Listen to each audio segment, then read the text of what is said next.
Sri Sai Satcharita, Chapter 1, Obeisances, the story of grinding wheat and its philosophical significance. According to the ancient and revered custom, Hemad Pant begins the work Sri Sai Satcharita with various salutations. First, he makes obeisance to the god Ganesh to remove all obstacles and make the work a success, and says that Sri Sai is God Ganesh himself. Then to goddess Saraswati to inspire him to write the work, and says that Sri Sai is one with this goddess and that he is himself singing his own life. Then to the gods Brahma, Vishnu and Shankar, the creating, preserving and destroying deities respectively, and says that Sai Nath is one with them and he, the great teacher, will carry us across the river of worldly existence. Then to his tutelary deity Narayan Adinath, who manifested himself in Konkan, the land reclaimed by Parshuram from the sea, and to the Adi Purush of the family.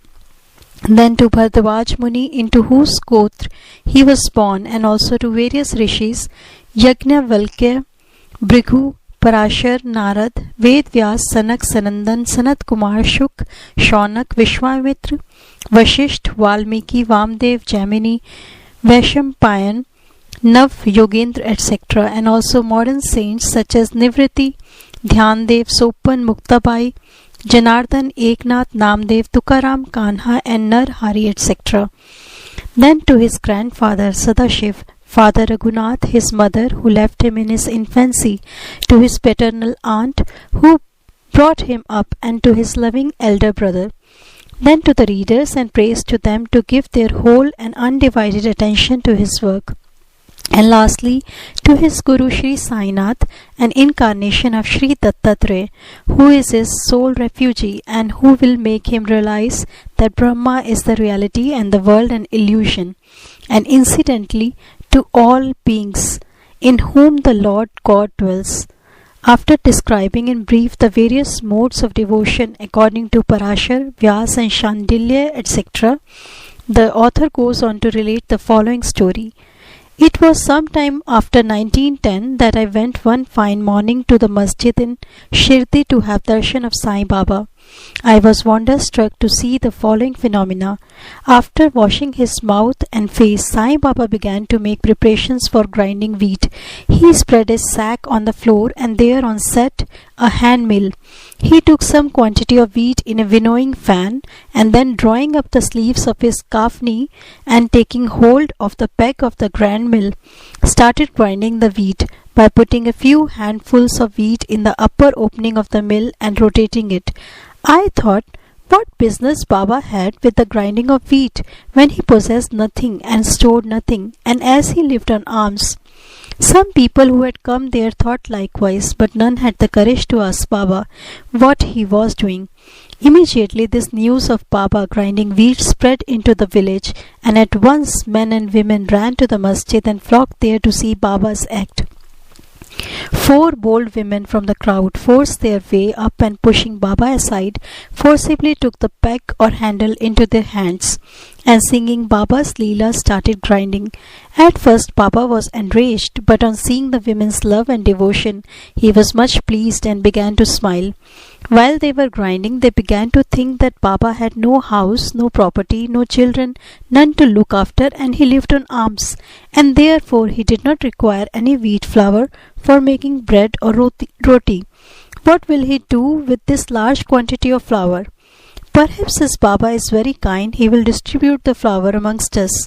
Thinking in this way, and while singing, they finished the grinding, and after putting the hand mill aside, they divided the flour into 4 portions and began to remove them by making 1 portion per head. Baba, who was calm and quiet up till now, got wild and started abusing them, saying, "Ladies, have you gone mad? Whose father's property are you looting away? Have I borrowed any wheat from you, so that you can safely take the flour? Now do this. Take the flour and throw it on the village borders." On hearing this, the women felt abashed, and whispering amongst themselves went to the outskirts of the village and spread the flour as directed by Baba.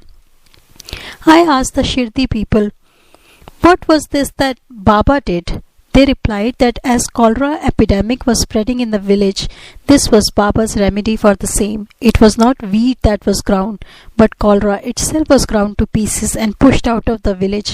From this time onward, the cholera epidemic subsided and the people of the village were happy.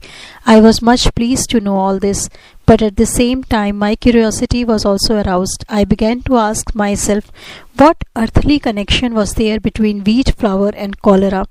What was the causal relation between the two, and how to reconcile them? The incident seems to be inexplicable. I should write something on this and sing to my heart's content Baba's sweet Leelas.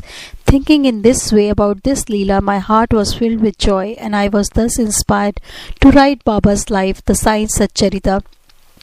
And as we know, with Baba's grace and blessings, this work was successfully accomplished.